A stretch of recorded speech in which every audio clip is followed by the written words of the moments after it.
Esto es Subterfuge Radio.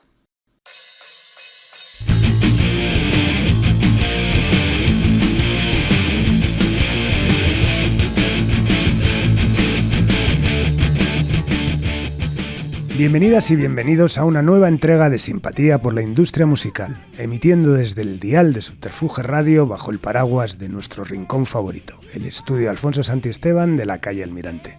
Seguimos con la ilusionante y gratificante misión de recabar testimonios de personas que consideramos relevantes en el escenario que constituye la música, sus aledaños y sus aliados. Los medios como vía vinculante entre creación y negocio y consumidor. La radio como la máxima expresión de todo esto, canalizando y difundiendo, siempre en transformación y evolución, adaptándose a los tiempos inciertos donde hasta lo humano se cuestiona. Hoy recibimos a alguien que ha protagonizado durante décadas ya una forma especial y sobre todo personal de hacer radio, con la vanguardia siempre como horizonte y con la fusión de distintas disciplinas artísticas como sentido. Felices pues, orgulloso de recibir hoy en el estudio Alfonso Santisteban de la calle Almirante en una nueva entrega de Simpatía por la Industria Musical a la palabra y al testimonio de Rosa Pérez. Bienvenida, Rosa. Hola, ¿qué tal, Carlos? Yo también muy contenta de estar aquí también, sí. Y enhorabuena, ¿no?, por la labor que estáis haciendo de recuperar pues el formato radio, porque en definitiva el podcast es lo que es un formato de radio, o en muchos casos por lo menos, bueno, pero enlatado. Sí, totalmente. No, de hecho, bueno, cuando montamos la plataforma esta, que ya sabes que casi fue como hacer un fanzine, quise desde el primer momento que llevase la palabra radio, porque aunque lo que hacíamos era podcast, de alguna manera era un homenaje también al medio que bueno, en mi caso, ¿no?, y a la mayoría de la gente que estamos aquí, nos ha hecho personas y nos ha hecho pues conectar con disciplinas artísticas, principalmente la música, y bueno, se lo debíamos. Así que nada, un honor, y tener a alguien como tú, pues muy especial. Así que nada, muchas gracias. Mira, aunque eres una persona que has adaptado, como decía antes, el aspecto multidisciplinar, lo que te ha hecho además, yo creo que dotarte de esa originalidad que quizás brilla por la ausencia muchas veces. Pero ¿qué fue primero, la pasión por la comunicación y el periodismo o por la música en este caso? Bueno, yo creo que un poco las dos cosas. La verdad es que la pasión por la radio en concreto y el periodismo me viene de pequeñita. Yo de pequeña me dormía con la radio escondida debajo de la almohada, para que no me la viera mi madre, ¿no? La tenía muy bajita y eso no lo oía, pero yo sí me crié un poco al calor de la radio en casa, porque en mi casa se oía la radio, pero yo luego poco a poco fui encontrando pues en aquella época, algunas emisoras, pues no sé, desde famoso Radio Caroline, o también emisoras portuguesas, por ejemplo, también recuerdo, o incluso alguna emisión local que en ese momento, yo vivía en Valladolid, pues también empezaban a hacer gente así como muy atrevida y con muchas ganas, empezaban a hacer algún programa nocturno con músicas que venían de fuera, y todo eso a mí me llamaba mucho la atención, ¿no? O, por ejemplo, pues a personajes como nuestro querido Carlos Tena, ¿no?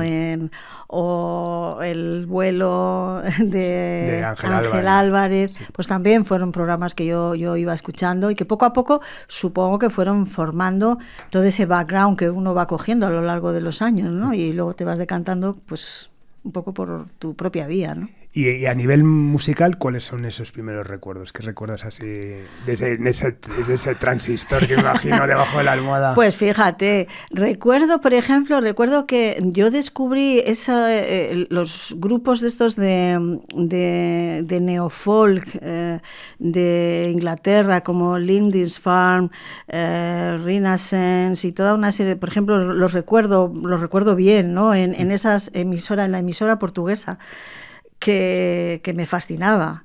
Y también había que coger, claro, los programas que en las horas en las que yo podía oír la radio, evidentemente. Pero bueno, por ejemplo, eso me gustaba mucho. También recuerdo pues toda la psicodelia de que aquí en España a lo mejor llegó un poco más tarde. Se mezclaba esa psicodelia pues con otros grupos que ya en los 70 pues hacían cosas como King Crimson, como, no sé, Emerson, Lake and Palmer, Yes, luego ya llegaron los alemanes, Can, Amondul, ¿no? Sí. Tangerine Dream. Y entonces ahí es cuando yo ya empecé un poco a mí esto por aquí me gusta, ¿no?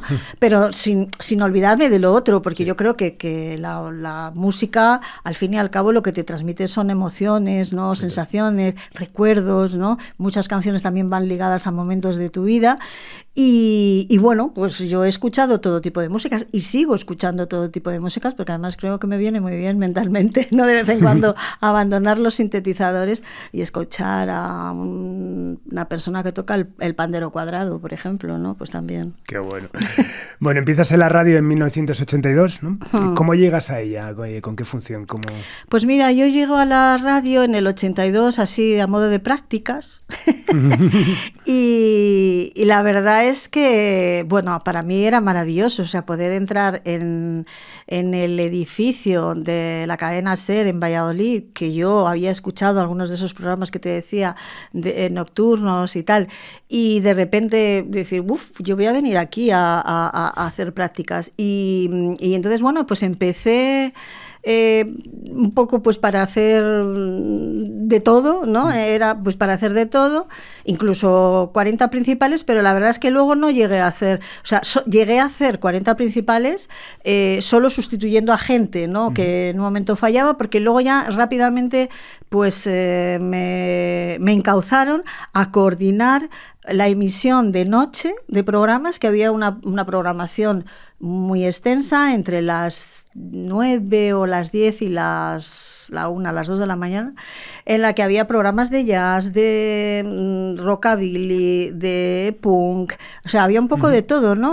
Porque eran los tiempos en los que aquí había cosas, en todas las ciudades, más o menos había, ¿no? Y bueno, pues ahí en Valladolid hubo un equipo directivo atrevido que dijo, bueno, pues nosotros vamos a montar algo aquí y que también tenga un reflejo local, o sea, que también se pueda hablar de las bandas locales que estaban surgiendo y tal. Y entonces yo empecé a coordinar un poco todo eso. Y porque toda esa serie de programas lo hacía gente de fuera, ¿no? Como aquí. Claro. y entonces, pues así surgió. Bueno, luego yo ya presenté mi propio programa, empecé a hacer un programa, hacía 2 programas. Uno que era alrededor de la medianoche, que era un homenaje también a otro programa que había habido, que era así de jazz más experimental, pero bueno, yo empecé a meter cosas así también de esa electrónica incipiente de aquella época, y un programa magazine, ¿no? Siempre me ha gustado, y sobre todo ese programa magazine en el que pues la cultura de la ciudad estaba presente. Hablábamos de pintura, hablábamos de literatura, de cómic, de grupos, un poco de todo, ¿no? Ser el altavoz de lo que estaba pasando en la ciudad, ¿no? Qué bueno. Bueno, y aparte que bueno, era una característica de muchos programas que había a nivel regional, en lo local, ¿no? El combinar ese momento de música con cómic, con arte, ¿no? Al final. Sí, era un poco también, ya Radio 3 estaba, ¿no? Y entonces era un poco también claro, buscar esa misma figura, ¿no? Pero a nivel local, que eso es más difícil a veces, porque claro, las emisiones en Madrid tienden a centralizar mucho en lo que pasa en Madrid, ¿no? Y ahí olvidarse de que existe Valladolid, Burgos, no sé, Albacete. Y yo por eso siempre he tenido esa vocación periférica, y lo digo muchas veces, yo soy de la periferia, tengo vocación periférica, me encanta hablar de lo que pasa en Santander, en Cáceres o en Logroño, y además, pues bueno, no sé, ponerle el mismo valor, porque hay gente que está haciendo cosas, además en territorios quizá a veces más difíciles, ¿no? De dar a conocer lo que estás haciendo. Tiene mucho más mérito. Me gusta mucho lo de la vocación periférica. Sí. Bueno, lo que es evidente es que hay una vocación por la comunicación desde el principio, y desde el principio tenías claro lo de la radio frente a otras disciplinas periodísticas. Sí, la verdad es que ya te digo, a mí la radio siempre me ha gustado mucho. Bien es verdad que por aquella época también más o menos sacamos un fanzine que se llamó Crimental, que tuvo como, no sé, a lo mejor 3 o 4 números, no creo que muchos más, y en el que, bueno, pues dimos también a nivel local, claro, pues resaltábamos los proyectos de la gente así un poco más experimental, más también de las redes de las casetes, que no sé si tú llegaste a conocer, ¿no? Sí. Donde estaban grupos como Bourbon Squall, como Test Department, como, bueno, pues Chris and Cosi y todo esto, ¿no? Entonces, eso... que yo luego lo pude poner en la radio, también lo sacábamos en aquel fanzine, en el que lo mismo, pues también había desde dibujantes o gente que escribía historias o cuentos breves, en fin. El clásico fanzine. El fanzine, se llamaba Crimental y ya te digo, yo creo que debo de tener alguno por casa todavía, sí. Bueno, pero aparte, bueno, durante todos estos años también has colaborado, ¿no? Con revistas, sobre Ruta 66, Rock Deluxe, incluso también en televisión, ¿no? En Metrópolis también, ¿no? Sí, en Metrópolis, en los cachitos, los famosos cachitos de hierro y cromo. En prensa escrita, pues sí, tú lo has dicho, alguna revista más, seguramente. Pero bueno, ya eso ya fue cuando yo ya estaba aquí y es curioso porque cuando tú haces un programa de radio y bien obvias a un artista o incluso dices algún comentario que, pues no sé, yo no suelo hacer comentarios, nunca he hecho comentarios despectivos, simplemente voy a decir, pues este me gusta más o menos por esto, por lo otro, y ya está. Hay otros compañeros o incluso yo misma a veces lo que he hecho es obviarlo, no hablo de ello y punto, y así no me meto en líos. Pero cuando lo escribes, ¿cómo duele? Claro. ¿Cómo duele? Entonces, recuerdo que sí, que había en alguna etapa, no sé, parece que por el hecho de que te estén llevando unos discos y unos grupos para entrevistar, porque a mí no me han llevado a Nueva York nunca. Entonces, que no quiere decir que me hubieran llevado a Nueva York y hubiera dicho que ese disco estaba bien, pero bueno, a lo que voy. Entonces, bueno, pues el hecho de que escribas y que digas que eso que no te gusta tanto porque no está bien interpretado o que hay unos arreglos que no dicen nada, que son pobres y no sé qué, y entonces ahí ya vi un mundo que yo dije, ¿y quién me manda a mí meterme en esto, no? Entonces, pues bueno, pues también tenía mucho trabajo, porque claro, hacer un programa diario es muy costoso, teniendo en cuenta que tampoco tienes grandes equipos. Y entonces, bueno, pues no ha sido una carrera muy grande de escribir en medios, pero bueno, lo que he hecho me lo pasé bien. Qué bueno. Bueno, y desde hace años y en la actualidad sigues dirigiendo y presentando Fluido Rosa, que es realmente el programa que te representa. De hecho, para muchas personas eres Rosa Pérez de Fluido Rosa. Sí, o Rosa Fluido ya. O Rosa Fluido.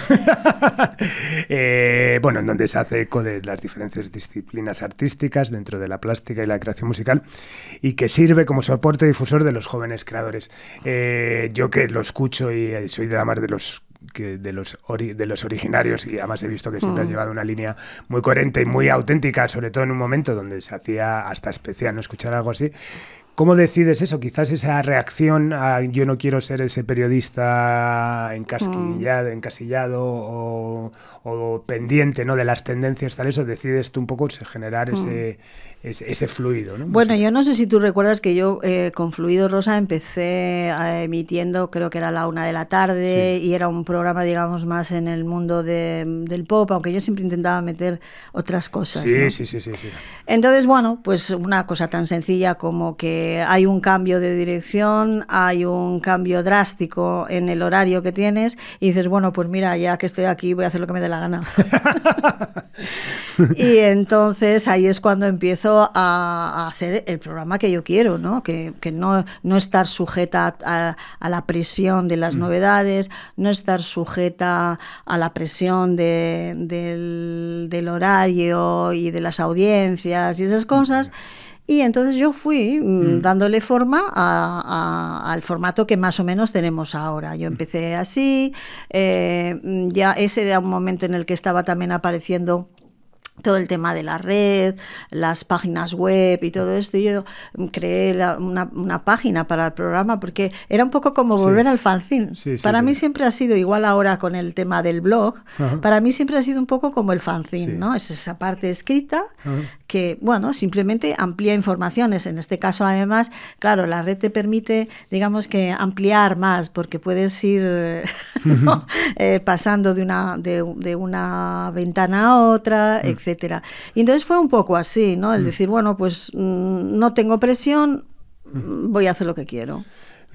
Tenía lo de, porque me parece muy interesante lo del tema de la web, porque bueno, yo creo que eso es una manera de darle importancia, ¿no? al oyente, ¿no? Y de creando un ecosistema propio, ¿no? De mantener esa página en la red, que además renuevas casi semanalmente, con noticias, con historias, que es una manera, bueno, pues de amplificar no solamente el mensaje del programa, que dura pues de 1 a 2 o de 7 a 8, con lo que sea, sino que mantienes también ese vínculo que, joder, que yo creo que es muy interesante. Claro, ¿no? Yo, por ejemplo, es que a mí siempre me ha encantado lo de mantener un vínculo con el oyente, y de hecho en mis programas, pues no sé, recuerdo antes de llegar a Radio 3, por ejemplo, en Radio Cadena Española, hicimos un fanzine que creo que es el fanzine que más, o de los que más tiempo han durado, porque ahí estuvimos durante al menos 2 años y medio, editando un número cada mes. Joder. Y eso, bueno, era un trabajo de chinos, pero la verdad es que era divertido. Y además, solo hacíamos el número de ejemplares en función de los oyentes que lo solicitaban, y luego a esos oyentes se les enviaba por correo, recibían su fanzine en casa, ¿no? O sea que yo la idea de fanzine, la idea de la publicación la he ido manteniendo siempre, porque no habíamos hablado de esa etapa, y me pareció fantástico y siempre me ha gustado en ediciones, pues en otros horarios en los que puedes pasar llamadas, por ejemplo, de los oyentes. Ese contacto, ese vínculo con los oyentes, para mí es fundamental. Claro. Entonces, claro, cuando te vas un poco al destierro horario, pues es más complejo. Bueno, ya el programa no está en directo, está grabado por unas cuestiones técnicas. Pierdes ese contacto real y directo con el oyente, pero bueno, tienes otras fórmulas. Claro que sí. Entonces, bueno, pues yo en ese momento, como estaba también el nacimiento de la red, pues yo dije, bueno, pues vamos por aquí, y ahí más o menos estoy. Ahora no es una página web, ahora es un formato blog, pero bueno, ahí estamos, ¿no? Siempre un poco intentando que el oyente mantenga esos vínculos, y luego, bueno, en las redes, que más o menos ahí estoy también un poquillo presente. Crear ese ecosistema, ¿no? Propio. Bueno, y el arte multidisciplinar siempre te ha interesado, no lo estás diciendo más casi desde los tiempos del fanzine de Valladolid. ¿Pero cuándo decides crear esos vínculos, unir en un mismo tal? Porque yo he escuchado programas donde tiene un sentido lo que pones con lo que escuchas, con lo que hablas, de lo que hablas, ¿no? De repente, claro, una exposición en el Musac la ilustras musicalmente. ¿Cuándo de repente dices, pues yo creo que aquí hay un camino? Donde encima la palabra no es la esencia de la radio, ¿no? Ya te digo que en realidad todo obedece a un cambio de programación, de horarios de programación, y entonces es ahí cuando yo decido incorporar, digamos, ¿no? Si yo ya metía algunas cosas tímidamente, porque en principio no querían que yo metiera ese tipo de cosas, pero con el cambio de horario ya me suelto la melena y digo, mira, voy a meter lo que a mí realmente me interesa. Entonces me voy al mundo de la plástica, me centro más en la electrónica, y voy buscando. A mí siempre me ha gustado tener el concepto global del programa, el concepto del ritmo del programa, para mí es fundamental. Yo espero que los oyentes lo aprecien, ¿no? Porque yo eso me gusta tenerlo muy en cuenta, ¿no? ¿Por qué suena esta canción ahora? ¿Por qué suena la otra? ¿Por qué esto entra más suave entra a un golpe de tal? Todo eso realmente está pensado, ¿no? Porque me gusta mantener mucho el ritmo del programa. Los programas, desde mi punto de vista, tienen que tener ser como olas, ¿no? Tienen que subir, bajar, ahora te he atrapado, ahora te has quedado medio y ahora vuelvo a despertarte, tal, te vuelvo a coger otra vez. Entonces, esa es la idea que yo siempre tengo. Entonces, por eso, bueno, pues vas incorporando contenidos que siempre intento que sean atractivos no solo para mí, sino para el que lo está escuchando, por novedoso, por curioso, por la manera que tiene de contarlo el protagonista, ¿sabes? O sea, siempre intentar buscar que sorprender, ¿no? O sea, no que no sea un programa más, porque si no, entonces me parecería que estaba haciendo, no sé, en una cadena de montaje, ¿no? Poniendo tornillos, como hacía Charles Chaplin, sí. Bueno, siempre de todas formas ha habido un nexo entre lo plástico y lo musical. Quizás sea lo que, desgraciadamente, ya es menos el diseño gráfico, ¿no? Al final era esa manera muchas veces de envolver un trabajo con un trabajo gráfico cuidado y tal. Vuelvo a lo mismo, creo que ya entre que verlo ahora en una pantallita, en una plataforma digital, de no poder tenerlo en la mano, ¿no? Pero bueno, había un vínculo creativo importante, ¿no? Hombre, claro, y eso lo sabes todo muy bien, porque vosotros habéis sacado discos, habéis cuidado de la imagen, habéis contado con diseñadores para crear esa imagen clara, y esos discos, ¿por qué tenían esas portadas, no? Sí. A lo mejor otras compañías no lo han hecho, han ido pues a lo más obvio o tal, pero cuando hay un trabajo detrás, yo creo que eso se aprecia y se agradece además, ¿no? No, hombre, era darle importancia. Luego el diseño gráfico o luego cosas que tú has reivindicado y que algunas las he aprendido de ti, ¿no? Como el spoken word, ¿no? También propuestas performáticas como Laurie Anderson o Yoko Ono, ¿no? Sí, claro. Bueno, por eso, porque a ver, hay mucha gente que hace cosas interesantes, ¿no? Entonces, bueno, pues además ahora tenemos tal avalancha, ¿no? de informaciones, tal cantidad de lugares donde escuchar o ver.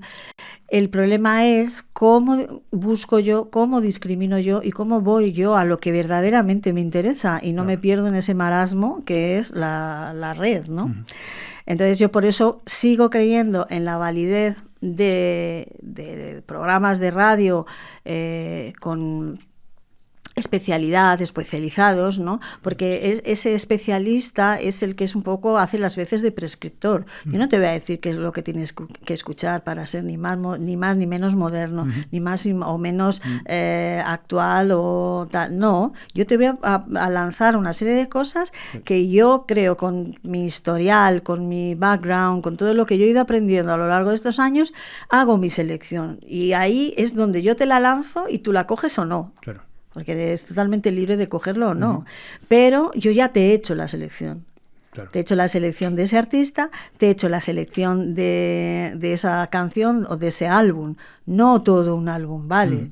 No todos los artistas o la música que aparece por ahí, ¿vale? Al menos para mí.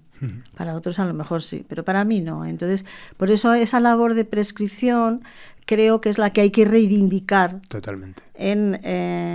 Por supuesto en la radio pública y bueno, y en la radio y en los programas de calidad. Vosotros tenéis aquí también programas muy especializados y lo sabes perfectamente de lo que estoy hablando, ¿no? Totalmente. Bueno, eres pionera del uso de las nuevas tecnologías. De hecho, hablábamos, por un lado, fuera de micro, pues la época de la pandemia, tal, que tuvisteis que ir a vuestra casa todos a hacer vuestros programas y que, bueno, que evidentemente en ese momento te pones a pensar quién iba a tener más problemas o menos problemas para poder hacer esos programas. Estaba seguro que Rosa Pérez no era uno de ellos. También nos has hablado, por ejemplo, de esa página web absolutamente pionera. ¿Crees que la radio necesita una regeneración en ese aspecto? Es decir, por ejemplo, quizás la inteligencia artificial, ese melón que aparece ahora ya en todas las conversaciones, pues necesita, o sea, me parece muy interesante lo que dices de conservar ese mensaje de la prescripción en plan chamánica, ¿no? Yo te digo lo que hay y tal, y tú eliges el camino y lo consumes como quieras y te puede llevar a ser, pues sí, al final a ser el más moderno porque reivindicas cosas que los demás no lo hacen. Pero ¿crees que necesita esa regeneración? Ya no estoy hablando del vínculo con el oyente, que también necesita esa regeneración tecnológica. Quizás. Hombre, yo creo que poco a poco la regeneración nos viene dada por obligación, totalmente. ¿no? Porque al final, bueno, pues estamos en un medio de comunicación. Yo recuerdo que hablando de un momento batallita, cuando yo dije por primera vez que nos tenían que poner una conexión de internet, la persona que estaba en la jefatura de programas en ese momento me dijo, bueno, pues explícame a ver qué es eso de Internet y por qué. Y yo, claro, o sea, no daba crédito, ¿no? Sí. Y dije, vamos a ver, estamos en un medio de comunicación, es como si ahora me dices que no sabes para qué sirve los teletipos que servían antes, ¿no? ¿Es para qué sirve? Pues sirve para estar informado. Estamos en un medio de comunicación y esto es ya un medio de medios, Exacto. con lo cual hay que estar ahí. Bueno, al final... No sé si me expliqué bien o mal. El caso es que si compraron un ordenador, lo pusieron ahí y yo era la única que lo manejaba. y así estuvimos un tiempo. No mucho, porque la verdad es que esto entró, vamos, a saco, ¿no? Sí. Y entonces rápidamente pues la gente se fue poniendo las pilas y la propia emisora, claro, pues al final pues lo tienes todo digitalizado, estás todo hiperconectado y todas esas cosas. Pero recuerdo que no hacía tanto tiempo pues esa anécdota. Yo creo que sí. Ahora, todo esto, vuelvo a lo mismo, no sé, tiene sus peligros, tiene sus... porque hay cosas que nosotros no controlamos. Y eso, y lo estamos viendo, ¿no? Sí, lo estamos viendo, que claro, son unas herramientas peligrosas en el sentido de que al no ser controladas o controlables... bueno, pues claro, ¿quién nos dice a nosotros que mañana no nos cogen nuestra voz y nos ponen aquí a decir que esto es Subterfuge Radio y empezamos aquí a llamar a la yihad, ¿no? Con nuestras voces, ¿no? Totalmente. Entonces, claro, bueno, te digo eso como cualquier otro tipo de mensaje. A mí eso me parece peligroso. Sí, total. Porque el poder del periodismo, el poder de la radio, el poder de los medios, siempre ha sido un poder que, bueno, con sus más y sus menos. En los últimos años, pues esos poderes están en algunos casos, muy cercanos al poder político, etcétera. Pero siempre al final hay un resquicio, aunque sea de, no sé, de cierta autonomía, de cierta rebeldía y de poder decir lo que tú quieres, ¿no? Y lanzarlo. Si hay gente al otro lado, totalmente. Qué bien, ¿no? Totalmente.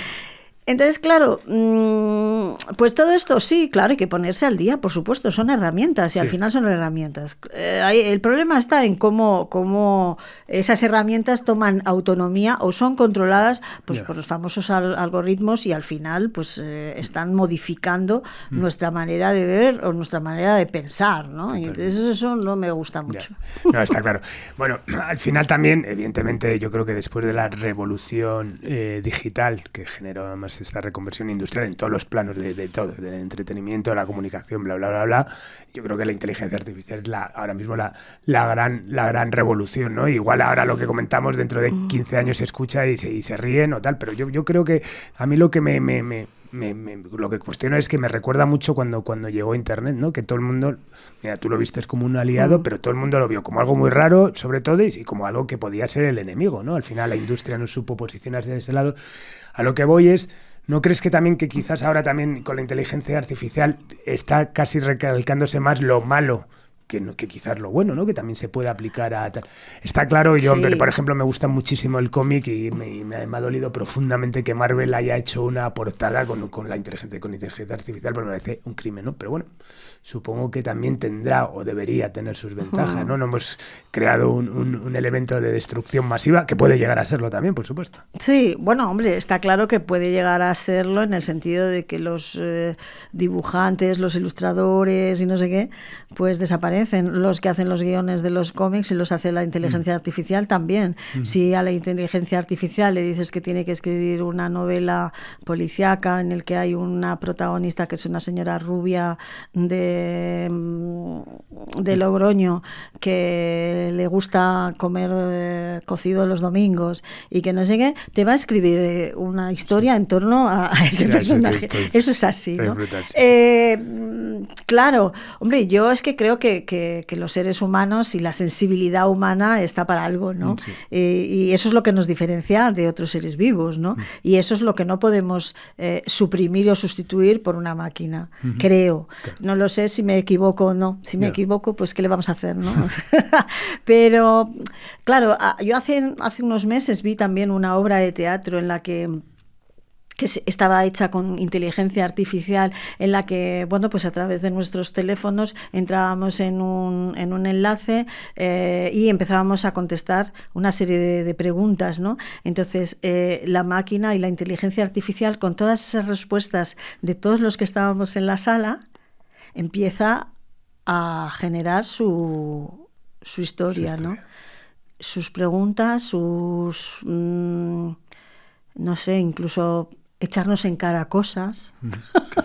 Claro, entonces, bien es verdad que a lo mejor es lo que tú dices, que a lo mejor lo que nos llega es un poco lo que más miedo nos da, ¿no? Lo que no controlamos, claro. Lo que se nos escapa, ¿no? En este caso, pues también, aunque por un lado lo que hacía era invitarnos a reflexionar sobre si nosotros dejamos de tener un mínimo de control sobre las cosas, se nos pueden ir de las manos, ¿no? Entonces, yo estoy también ahí, ¿no? Me asusta, pero a la vez me atrae. Total. Me gusta, claro. Conocer qué es lo que se hace, cómo funcionan esos programas. O sea que tengo una relación de amor-odio que de momento, pues ahí estamos, ¿no? Jugando al ajedrez, a ver si quedamos en tablas. Bueno, volviendo a Internet y el uso de Internet como herramienta expresiva y a nivel de comunicación, eres la creadora de Galería Virtual, ¿no? ¿Qué es Galería Virtual? La Galería Virtual, en realidad, la Galería Virtual ya hace tiempo que la dejé, porque la Galería Virtual, en el tiempo en el que yo tenía la página web, creé un espacio en el que semanalmente íbamos subiendo 1 o 2 o 5 propuestas de artistas que llegaban y que se ponían en contacto con el programa, y entonces decían, mira, yo soy fulanito o menganita, tengo mi página web, me he creado mi página web, aquí está mi obra y tal. Entonces yo lo que hacía era colgarlo, era una galería de arte en la que iban entrando pues un montón de gente. No, en el programa entraban pues los temas que fueran, las galerías o museos o instituciones que fueran, pero luego digamos que también teníamos un espacio para todo aquello que no tenía cabida, a lo mejor, ¿no? Que es tanto, y entonces se me ocurrió hacer la Galería Virtual. La verdad es que la Galería Virtual tuvo mucho éxito. Lo que pasa que al reconvertirnos en blog, eso ya no fue posible. Yeah. Y entonces, bueno, pues la Galería Virtual la dejamos con todo el dolor de mi corazón, porque la verdad es que sí que funcionaba y funcionaba bien. Al final, bueno, pues el tener espacios como Facebook o Instagram o tal, al final, bueno, pues la gente también va volcando ahí sus cosas. Era como, sigue siendo ahí como tu galería, ¿no? Sí. O sea, de la gente que tienes, que quieren, te mandan, pues tengo ahora esta exposición o tengo esto otro, y van metiendo cosas y cumple un poco esa función. Pero sin la idea de galería, que a mí me gustaba, ¿no? Lo de la idea de galería. Bueno, utilizar la red de manera activa, también a nivel de redes sociales. Antes hablabas también, pues, el tema del algoritmo, de todo lo que está afectando, pues, a la sociedad casi, ¿no? Y a la forma de consumir las cosas. ¿Cómo crees, o sea, tú las utilizas eso, pero cómo crees que está afectando realmente a la comunicación, ¿no? Como la hemos entendido hasta ahora? Me parece súper interesante eso que hablas de la prescripción, pero bueno, al final el oyente también él mismo se va metiendo en redes, en historias, y el que no está en redes es un friki, ¿no? Entonces, ¿cómo crees que está afectando todo y a la forma de trabajar y de...? Pues afecta muchísimo, porque ya ves, claro, tú date cuenta que ahora cualquier comentario que hay en X, antes Twitter, pues ya es como si fuera, ¿no? Se hubiera dicho, no sé, en el Santa Santorum del mundo mundial, ¿no? Sí. Yo es una red que no utilizo, porque me parece que expresar las cosas con 40 caracteres, que está muy bien por un lado porque sintetizas, pero no lleva a grandes pensamientos. Creo que va más bien a lo superficial. Pero bien es verdad que eso, la gente está ahí y bueno, lo que dicen o durante un tiempo, a lo mejor ahora ha caído un poco y ahora se ha pasado todo a Instagram, ¿no? Entonces, pues no sé qué decirte. Si estás en la red adecuada y has ido buscando a los amigos adecuados y los grupos y no sé qué, pues sí, yo creo que te enriquece porque hay grupos de gente que tienen cosas que decir y tal, pero bien es verdad que hay otras que son pues muy, muy banales. Yo lo que no hago, lo que no he hecho nunca es tener una red que tengo un perfil de Facebook o de Instagram y tal, que está a nombre de Rosa Pérez, pero no es personal. Yo entiendo que soy, entre comillas, un personaje público y que lo que le debe de interesar a la gente mío es de lo que yo hablo o de lo que yo escribo o de lo que yo presento en mi programa. No es para decir, mirad, estoy en...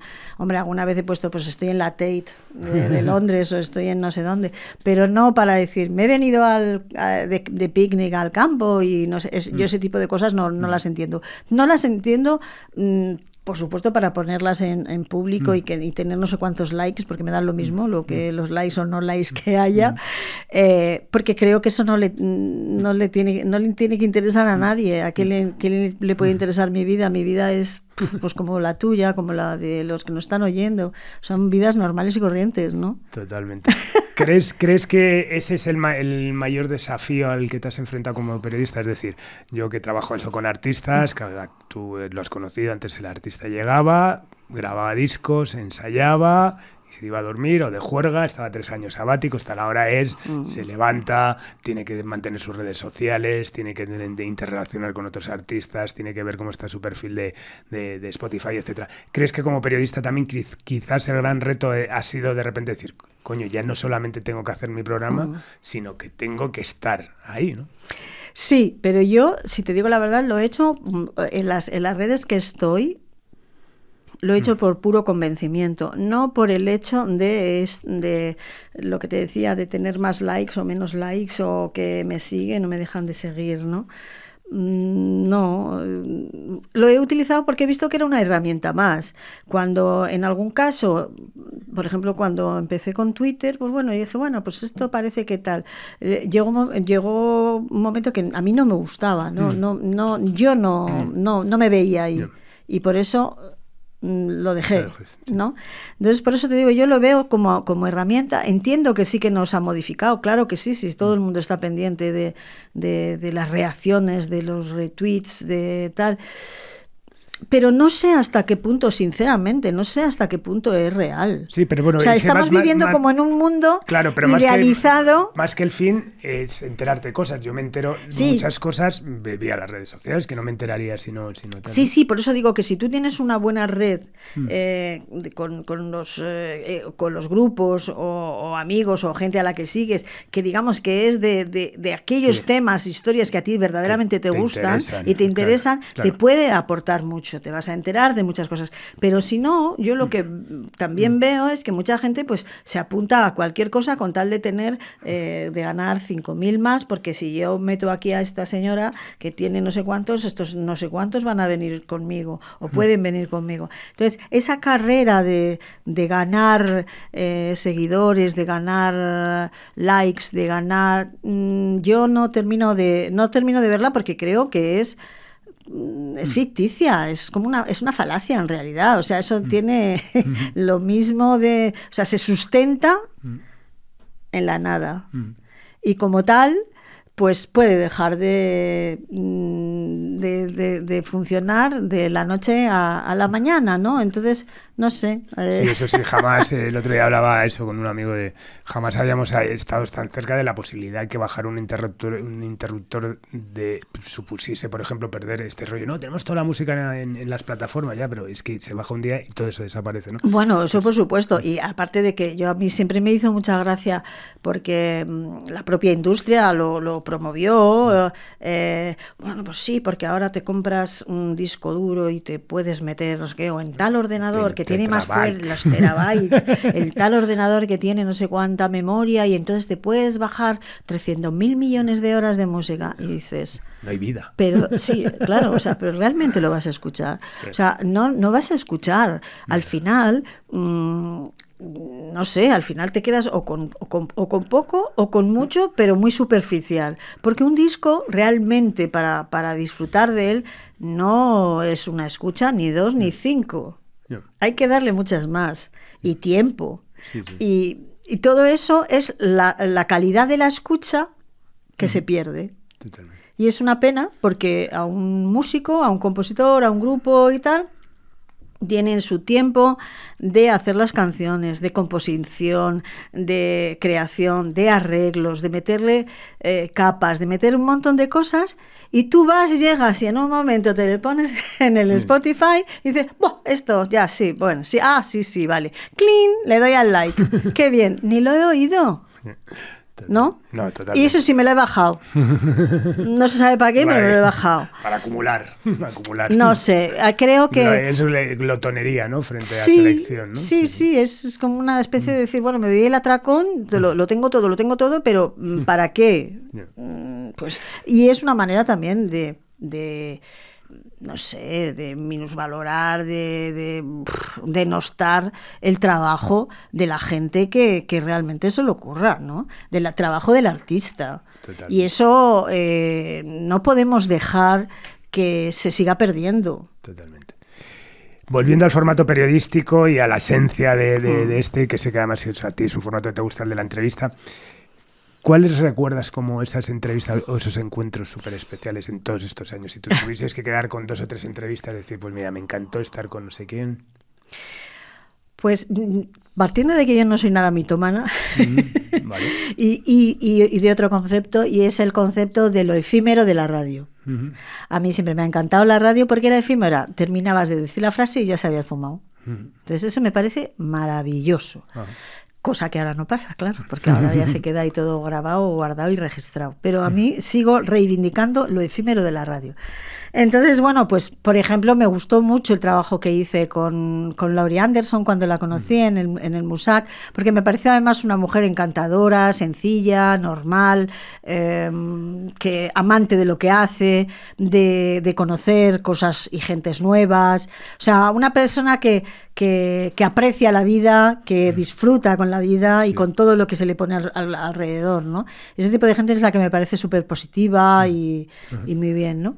La fotógrafa y cineasta Shirin Neshat, que es una mujer iraní que ha sufrido mucho, una mujer joven iraní, que tiene prohibido ir a su país, que se ha dedicado a hacer cine y fotografía maravillosa, os la recomiendo, porque tiene una fuerza impresionante y ha sido una de las primeras mujeres en Irán en estos años, ¿no? tan negros, en poner o intentar dar una visión de su país, de su cultura diferente, aun a riesgo de ser detenida, de entrar en el país un poco de extranjis, etcétera, ¿no? Entonces, por ejemplo, con ella sí, también tuve una entrevista, además me acuerdo que fue en el museo en el Reina Sofía, y fue muy muy interesante y muy enriquecedora, ¿no? También por eso, por ver que es una mujer con una bondad extraordinaria, con un concepto de la belleza como muy sublime, ¿no? Entonces me pareció una mujer muy interesante. Estaba pensando así a nivel de músicos, bueno, de músicos ya te he dicho Laurie Anderson, pero así a lo mejor algún otro. Luego ha habido gente muy encantadora con la que, bueno, pues siempre has tenido así como buen feeling, ¿no? Como buen rollo de algunos grupos o gente que has tenido que en un momento dado pues nos veíamos más porque iban más así por la radio o lo que sea. Por ejemplo, con Antón Reixa, por ejemplo, siempre he tenido como muy buen feeling. Me parece un tipo muy... Me gustó una vez que dijo hace muchos años que él se definía como artista disperso, y yo se lo compré, porque dije, yo también, no soy artista, pero sí dispersa. Entonces también me gustó. No sé, seguro que habría muchísimos más, no lo he preparado.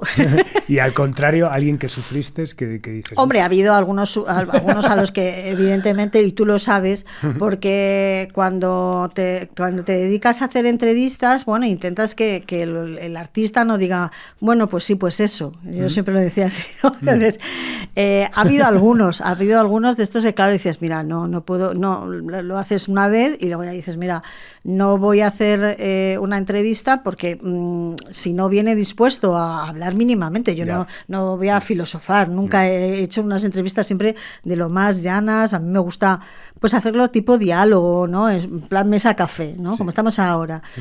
Pero claro, el otro se tiene que dar un poquillo, ¿no? Claro. No voy a decir nombres, pero sí que ha habido algunos que era decir, Dios mío, qué dolor de muelas. Bueno, también ahora diriges el programa Taller de Arte, Radio Nacional Taller Clásica. de Arte ahora ya no se hace, Vaya. no se emite en Radio Clásica. Pues a mí me gusta mucho. Sí, la verdad es que sí que, lo que pasa que bueno, también hubo ahí, ya sabes, cambios de direcciones y tal, y entonces, bueno, pues era un poco trasladar lo mismo, ¿no? Pero desde otra perspectiva, más dedicada a la música contemporánea, a esa música contemporánea que yo siempre digo del siglo XXI. Entonces, bueno, pues hay algunas personas que lo entienden, otras que no, otras que quieren meterlo todo en el mismo saco, pero en fin, fue una etapa buena, una etapa bonita y bueno, se van haciendo cosas que algunas se quedan en el camino, otras siguen, ¿no? ¿Pero hay algo confesable que estés preparando? Bueno, yo sigo desde hace tiempo haciendo el podcast de Hábitat, que es de arquitectura, que empecé como programa que yo iba haciendo para que se emitiera en verano en la programación de Radio 1 y finalmente pues en esta última etapa me dijeron que bueno, pues que como iban a ampliar los programas que iban a podcast y tal y que podría encajar muy bien ahí. Y bueno, pues lo sigo haciendo porque además es una de mis debilidades, la arquitectura. Y entonces, bueno, pues también es meter esa música un poco contemporánea, clásica o neoclásica, o tal, que puede entrar ahí. Y ahí es donde yo meto también ese tipo de músicas. Pero en este caso, pues más circunscrito al tema de la arquitectura y algo de diseño. Pero sobre todo arquitectura y urbanismo, ¿no? Que es algo que me gusta y que, bueno, además tampoco había muchos programas en ese sentido, ¿no? Bueno, siempre suelo terminar con una pregunta que es ¿quién ha sido un poco tus referentes, ¿no? A la gente que dices, bueno, pues le debo gran parte de lo que soy, en este caso en el mundo de la comunicación. ¿Quiénes han sido tus grandes referentes? Si los tienes, oye, que... Sí, bueno, a ver, yo, bueno, lo primero, la persona que me dio la oportunidad, ¿no? Que es Carlos Blanco, que él fue subdirector de Radio Valladolid, el de la cadena SER. Él fue el que creyó en mí, creía más en mí que yo, hay que decirlo. Y luego, hombre, hay referentes, pues chico, a mí Iñaki Gabilondo pues me parece un comunicador como la copa a un pino, o sea, es una persona que ha sido un gran comunicador, lo sigue siendo, tiene una forma de expresar, una manera de sintetizar y de hacer un periodismo muy directo, del que a mí me hubiera gustado aprender, no sé si se me quedaría algo, pero algo sí. Y luego a nivel de periodistas musicales o tal, pues ya decía al principio Ángel Álvarez, claro. Incluso, fíjate, recuerdo que hace muchos años, pues me dijo, hombre, yo es que estoy buscando a alguien que de alguna forma cogiera un poco mi testigo, y me lo dijo, ¿y tú estarías dispuesta? Yo le dije, mira, es que creo que estamos, o sea, yo admirándote mucho, queriéndote mucho, pero creo que yo estoy ya en algo totalmente no opuesto, porque al fin y al cabo estamos en lo mismo, en promover y en dar a conocer músicas y tal, pero a mí en estos momentos no me apetece estar mirando atrás, sino más bien todo lo contrario. Entonces se lo agradecí muchísimo, pero bueno, pues no sé, él dijo, bueno, pues no pasa nada y tal. Digo, pero vamos, que sepas que yo te he escuchado cuando era súper pequeña. O Carlos Tena, yo a Carlos Tena siempre le he tenido mucho cariño, me sorprendió la noticia de su muerte hace unos meses. Y siempre le tuve mucho cariño, y además incluso pues hubo una época que coincidimos, no trabajando juntos, pero sí estábamos los dos en Radio Cadena. Yo estaba en Radio Cadena, en Radio 4 Canal Pop, y él estaba en Radio Cadena Española, en otra de las emisoras, ¿no? Y teníamos el mismo horario. Entonces salíamos a la vez y nos íbamos por ahí a tomar unas cañas. y a hablar de música, a reírnos mucho porque era súper divertido y a pasarlo bien, porque era una persona muy, muy alegre y muy positiva. Qué bueno. Nada, ambos, Ángel Álvarez y Carlos Tena, han sido muy reivindicados, muy reivindicables además, o sea que genial. No he descubierto a nadie nuevo. No, muy bien, la sinceridad es lo que tiene. Que muchísimas gracias, Rosa. Ha sido un auténtico placer. Muchísimas gracias por venir a vernos y por compartir el testimonio. Vuelvo a lo mismo, lo decía al principio, de una carrera que sobre todo, te lo digo, original, ¿no? Y que creo que eso es algo, vamos, que lo hace especial. Pues nada, muchas gracias a ti y muchas gracias por tener este invento, ¿no? Al que le deseo muchísima suerte. Larga vida. Gracias. Pues nada, despedimos esta nueva entrega de Simpatía por la Industria Musical, emitiendo desde el estudio Alfonso Santisteban de la calle Almirante en Subterfuge Radio, con Laura Rodríguez a los mandos técnicos, y nos vamos con Los días malos de Niña Polaca. Adiós. Has escuchado Simpatía por la Industria Musical, un podcast producido por Subterfuge Radio. Está jodiendo y esa luz tan sorollesca me ayudaría un montón. Que cualquier otra distancia que no alcance con la mano me parece de mal gusto, completamente innecesario. Que hoy el día está nublado. El coche, yo tu mano, que no hay sitio tan lejano para huir como tu cuarto. Los días malos, oscuros abajo, cuando una sonrisa requiere un visado, una decisión, otro doctorado, un poco de amor. Tan claro que te has dado cuenta de que algo ha cambiado, que tú y tus colegas no vais de mano, de la vida adulta me he dejado cao. Vendo mi reino por verte la cara, los días malos.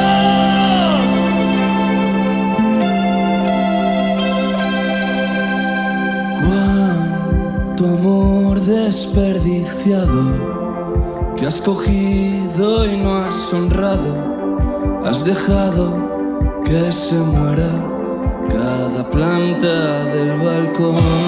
Otra falla se ha quemado mientras matas a tu lado 100.000 fotos de un verano mirando el reloj a volver donde te has ahogado, donde ya has naufragado. Cuarta parte de esta saga